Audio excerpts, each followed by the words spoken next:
Hello guys, welcome to my channel. आज जो मैं आपको एक कहानी सुनाने वाला हूँ, तो असल में वो एक कहानी नहीं, वो मेरे साथ हुई थी। तो अगर आप ये वीडियो अकेले में देख रहे हो तो प्लीज़ एक बार वीडियो पॉज करो और जाके अपना दरवाज़ा चेक करके आओ। दोस्तों, ये बात है 2019 की। वो जब मैं कॉलेज की स्टूडेंट रहा करता था, तो मैं पीजी में रह रहता था। तो बाहर सब कुछ नॉर्मल था, ना कोई हॉन्टेड वाइब्स, ना कोई पुराना रूम, बस एक कॉरिडोर और 8-10 रूम ही थे। तो दोस्तों, शुरू से सब कुछ नॉर्मल था, पर एक दिन एक चीज़ होने लगी। वो पीजी में मेरा हर दिन रात के 2 या 3 बजे तक मेरी नींद अपने आप खुल जाती थी। कोई आवाज़ नहीं की और कोई सपना भी नहीं था मेरे पास। पहले मुझे लगा कि वो मेरा भ्रम शायद होगा। तो एक दिन मैंने नोटिस किया कि रात के 3:07 में पीजी के कॉरिडोर में कोई चलने की आवाज़ आ रही, जैसे स्लो हल्की सी आवाज़ आ रही थी पैरों का, और जैसे कोई नंगा पैर चल रहा है। तो एक अजब सी बात लगी मुझे कि उस फ्लोर पर मेरे सिवा और कोई नहीं रहता था। मैंने खुद को समझा रहा था कि ये मेरा इमेजिनेशन है, मेरा भ्रम है। और तीसरे दिन वो जो चीज़ हो रही थी वो सेफ रहना शुरू कर दिया था। वो जो चलने की आवाज़ थी या फुटस्टेप थी, वो मेरे रूम के ठीक सामने आकर रुक गया था। मैं जब ये सब नोटिस किया था तो सामने देखा कि मेरा दरवाज़ा खटखटा रहा है, जैसे कोई चेक कर रहा है रूम के अंदर कोई है या नहीं है। और मैंने फ़ोन उठाया अपना और टाइम देखा कि टाइम हुआ था 3:07।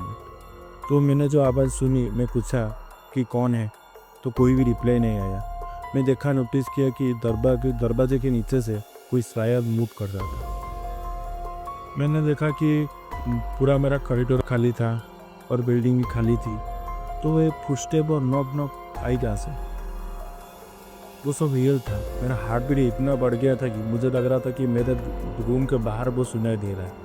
और अगली सुबह मैंने वो जो वार्डन रहता था, मैं उससे पूछा कि कल रात को मेरे फ्लोर के आगे कोई आया था क्या?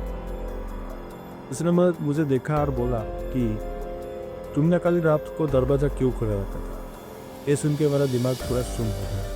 मैंने सोचा कि मैंने तो कोई भी दरवाज़ा नहीं खुला था कल रात को। वो वार्डन में बात सुनकर चुप हो गया और धीरे धीरे से मुझे बोला कि भाई देव, इस रूम का दरवाज़ा रात के 3 बजे अकेला नहीं खुलता। अरे सब सुनने के बाद वार्डन ने मुझे धीरे से बोला कि 2 साल पहले ए रूम पर वो एक लड़का रहता था, और अचानक उसकी डेथ हो गई और उसका डेड बॉडी मेरे रूम के सामने ही पड़ा था।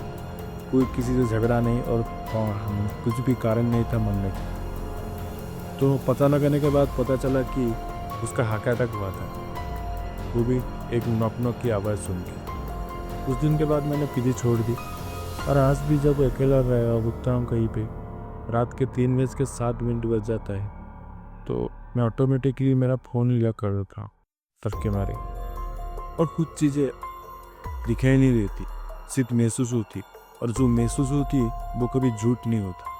अगर ये मेरी बात आपको स्टोरी लगी तो कोई बात नहीं। अगर अचानक से आपके नींद 3 बजे खुल जाता है, आप उठ जाओ, तो बाद में मुझे आके कमेंट मत करना। तो ये थी दोस्तों मेरी स्टोरी और खुद का एक्सपीरियंस। अगर आपको ये वीडियो अच्छा लगा तो शेयर और सब्सक्राइब जरूर करना और लाइक भी करना।